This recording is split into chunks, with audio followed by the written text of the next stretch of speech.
Ferrous oxide നമ്മൾ വ്യത്യാസം കണ്ടു. ഇതിന് ഫിൽറ്ററേ ഉപയോഗിക്കുന്നില്ല.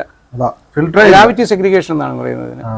അതായത് ഫെറിക് ഓക്സൈഡിന് 5.24 ടൈംസ് വെള്ളത്തിനേക്കാൾ വെയിറ്റ് കൂടുതലുണ്ട്. അതുകൊണ്ട് അതങ്ങ് താഴെ പോകും. ഇത് അലിയുന്ന സാധനമല്ല. എന്നിട്ട് അതിനെ അടിച്ച് പുറത്ത് കളയുന്നതാണ് കാണിക്കുക. ഇപ്പം അടിയിൽ ഇത് പോകുമ്പോൾ പുറത്ത് രാവിലെ അടിച്ച് കളഞ്ഞാണ്, അതുകൊണ്ട് ഇപ്പം കുറവായിരിക്കും, എന്നാലും കാണിക്കുക. അങ്ങോട്ട് നോക്കൂ. അത് കൊള്ളാമല്ലോ. ഒരു ടാപ്പിനകത്തൂടെ ഇങ്ങനെ പോവല്ലേ. ഇത് പന്ന വെള്ളം അടിച്ച് കളയോ? പന്ന വെള്ളം അടിയിൽ നിന്ന് അടിച്ച് കളയാം. അടിയിൽ നിന്ന് അടിച്ച് കളയുന്ന വെള്ളമാണ്.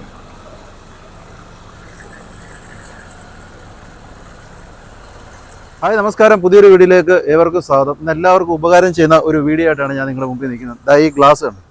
ഈ വെള്ളം ഇതെങ്ങനെ ഇരിക്കുന്ന വെള്ളമാണ് നിങ്ങൾ കാണണം. ഇതിപ്പോൾ എങ്ങനെ ആയെന്ന് കണ്ടോ? ഞാൻ കാണിക്കാം, പറയാം.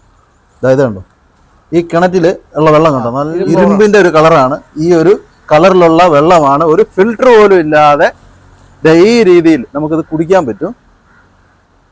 ഈ രീതിയിൽ ഉള്ള വെള്ളമാണ്. ഒരു സ്മെല്ല് കൂടെ ഇല്ല. ഇത് കണ്ടുപിടിച്ചിട്ടുള്ളത് നമ്മുടെ കുര്യൻ സാറാണ്. അപ്പോൾ കൂടുതൽ കാര്യങ്ങൾ നമുക്ക് ചോദിച്ചും കണ്ടും മനസ്സിലാക്കാം. ഞാനിവിടെ വീട് വെച്ചത് നേരത്തെ വയനാട്ട് എടുത്തതാണ്. പക്ഷേ നെല്ല് കൃഷിയെ നിവൃത്തിയില്ലാതെ വന്നപ്പോൾ മേളിലുള്ളവരെല്ലാം കട്ടക്കം ക്ലേ എടുത്തിട്ട് ഇഷ്ടി ഉണ്ടാക്കാനൊക്കെ എടുത്തിട്ട് പരമായിട്ട് അവിടെ താണതിന് പകരം വെള്ളം കിട്ടാതായപ്പം എനിക്ക് RDO പെർമിഷൻ തന്നു ഇത് മണ്ണിട്ട് നികത്തി മറ്റ് കൃഷി ചെയ്യാനായിട്ട്, മാവോ അങ്ങനെയുള്ള ഏതെങ്കിലും കൃഷി ചെയ്യാനായിട്ട്.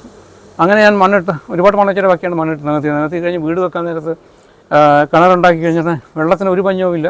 വെറും 12 അടി താഴ്ചയുള്ളൂ കിണറിന്. വെള്ളം ധാരാളമുണ്ട്. പക്ഷേ വെള്ളത്തിന് ചെറിയ മഞ്ഞ നിറമുണ്ട്. അത് കൂടുതൽ പഠിച്ചപ്പോഴാണ് അറിയുന്നത് അയൺ ഓറാണ്. ഫെറസ് ഓക്സൈഡ് എന്ന് പറഞ്ഞ സാധനമാണ്, കെമിക്കൽ. അത് ഞാൻ കാര്യമാക്കാതെ ഞാൻ വീട്ടാവശ്യത്തിന് ഉപയോഗിച്ചതിൻ്റെ ഫലമായിട്ട് എനിക്ക് ലിവറിൽ അയൺ കണ്ടമാനം സ്റ്റോർ ചെയ്ത് ചെറുകിട 2 സൈഡിലും കറുപ്പ് നിറം വരികയും പിന്നെ അത് കൂടുതൽ ട്രീറ്റ് ചെയ്തിട്ടാണ് അറിയുന്നത് ഒരുപാട് അയൺ അനുവദിതമായ ലിമിറ്റിന് വളരെ മുകളിൽ അയൺ എൻ്റെ ശരീരത്തിലുണ്ടെന്ന് മനസ്സിലാകുന്നത്. അതിന് രക്തം ദാനം ചെയ്യാതെ അത് ട്രീറ്റ്മെൻറ്റേ ഇല്ലെന്ന് പറഞ്ഞു. അങ്ങനെ രക്തം ഒത്തിരി ദാനം ചെയ്താണ് ഞാൻ രക്ഷപ്പെട്ടത്. പിന്നെ അപ്പം 2 പോർവെല്ലും ഞാൻ ഉണ്ടാക്കി. ഒന്ന് അവിടെ ഒന്ന് ഇവിടെ. ഇത് കാണാനില്ല. ഈ 2 പോർവെൽ, ഒരു പോർവെല്ലിൽ ഇതുപോലുള്ള ഉള്ളതിന് അയൺ കണ്ടാമിനേഷൻ, മറ്റേനകത്ത് വെള്ളവുമില്ല. 150 മീറ്റർ താത്തിട്ടും ഒരു തുള്ളി വെള്ളം പോലും ഇല്ല. അങ്ങനെ രണ്ടും പരാജയപ്പെട്ട് കഴിഞ്ഞപ്പോഴാണ് ഇതിനകത്ത് വെള്ളം കുറവ്. അപ്പോൾ ഇതിൻ്റെ മാർഗ്ഗം ഈ വെള്ളം തന്നെ ശുദ്ധീകരിക്കാമെങ്കിൽ ഉപയോഗിക്കാമല്ലോ എന്നൊരു ഐഡിയ എനിക്ക് തോന്നിയിട്ട് ഞാൻ എന്താണ് ഓരെന്നുള്ളത് ആദ്യം പഠിച്ചു. അത് സ്റ്റഡി ചെയ്തപ്പോഴാണ് FeO എന്ന കെമിക്കൽ നെയിമുള്ള സാധനം, അതായത് ഫെറസ് ഓക്സൈഡ്. ഈ ഫെറസ് ഓക്സൈഡിൻ്റെ പ്രത്യേകത എന്ന് വെച്ചാൽ അത് വെള്ളത്തിനൊരു മഞ്ഞ നിറമുണ്ടാക്കും. അത് വെള്ളത്തിൽ ഉപ്പും പഞ്ചസാരയൊക്കെ അരിയുന്നത് പോലെ അലിയും. അത് കാരണം ഇതിനെ മാറ്റാനൊക്കത്തില്ല. വെള്ളത്തിനെ ശുദ്ധീകരിക്കാൻ എളുപ്പമല്ലല്ലോ. ചെയ്യാം, ഡിസ്റ്റിലേഷൻ കൊണ്ട് മാത്രമേ പറ്റത്തുള്ളൂ, അല്ലാതെ വേറൊന്നും മാർഗ്ഗമില്ല. അപ്പോൾ ഇതിനെക്കുറിച്ച് കൂടുതൽ പഠിച്ചപ്പോൾ കാണുന്ന ഈ ഫെറസ് ഓക്സൈഡിന്